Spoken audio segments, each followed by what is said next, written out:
नमस्कार दोस्तों। देखिए मैंने अपनी छत पर लगाई है ये कद्दू की बेल और ये मेरा अपना अनुभव रहा है कि छत पर कद्दू की बेल लगाना बहुत ही आसान है। तो आप चाहते हैं कि आपका किचन गार्डन बहुत खूबसूरत लगे तो उसमें कद्दू को ज़रूर ऐड कीजिए। देखिए कद्दू को 2 सीज़न में लगाया जाता है, एक फरवरी मार्च और एक जून जुलाई। और देखिए बीज बोने से पहले मैंने उसे 12 घंटे पहले पानी में भिगो दिया था और उसको मैंने एक टिश्यू पेपर में लपेट कर रख दिया था। फिर मैंने एक छोटे छोटे कप या गिलास में उन्हें बो दिया था। देखिए चूँकि कद्दू गर्मी का पौधा है तो इसमें हमें 6 से 8 घंटे की धूप चाहिए होती है और इसे पानी भी हमें रोज़ अच्छी तरह से देना होता है। और मैंने इसे एक बड़ी सी टंकी में लगाया है जिसमें मैंने 3 से 4 पौधे लगाए थे।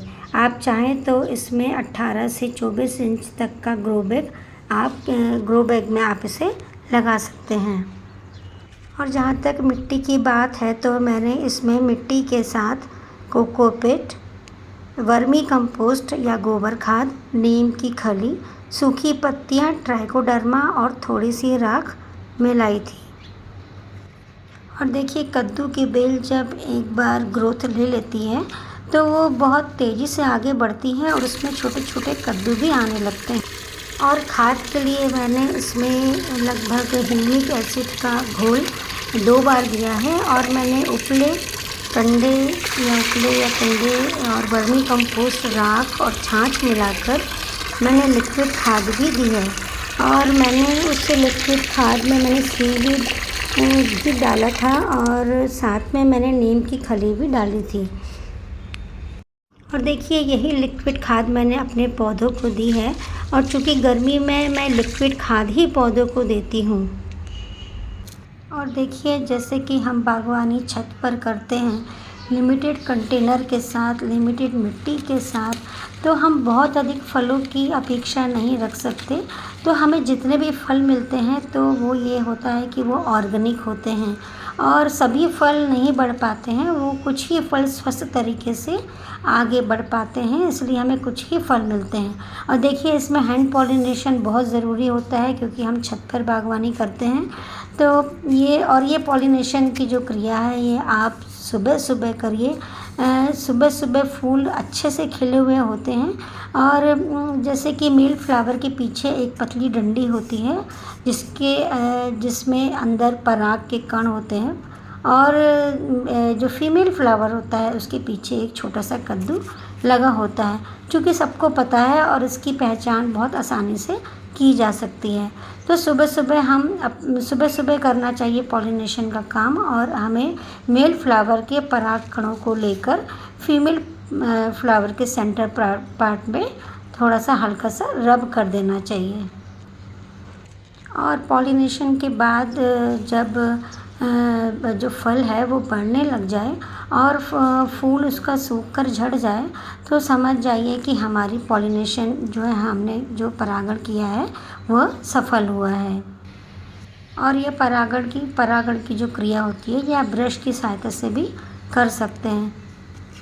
और आप देखेंगे इस मेल फ्लावर के जो पराग के कण होते हैं वो इतने मतलब खूबसूरत लगते हैं और थोड़े पाउडर फॉर्म में होते हैं।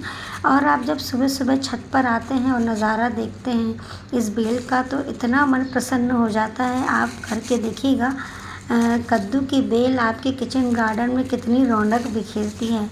और ये देखिए कद्दू भी धीरे धीरे बढ़ने लगे हैं और कुछ कद्दू अपनी ग्रोथ ले लेते हैं, कुछ तो सड़ भी जाते हैं। जब मैंने शुरू में लगाया था तो बहुत सारे कद्दू ख़राब होकर सूख रहे थे तो मुझे भी नहीं समझ आ रहा था कि ये कारण क्या है।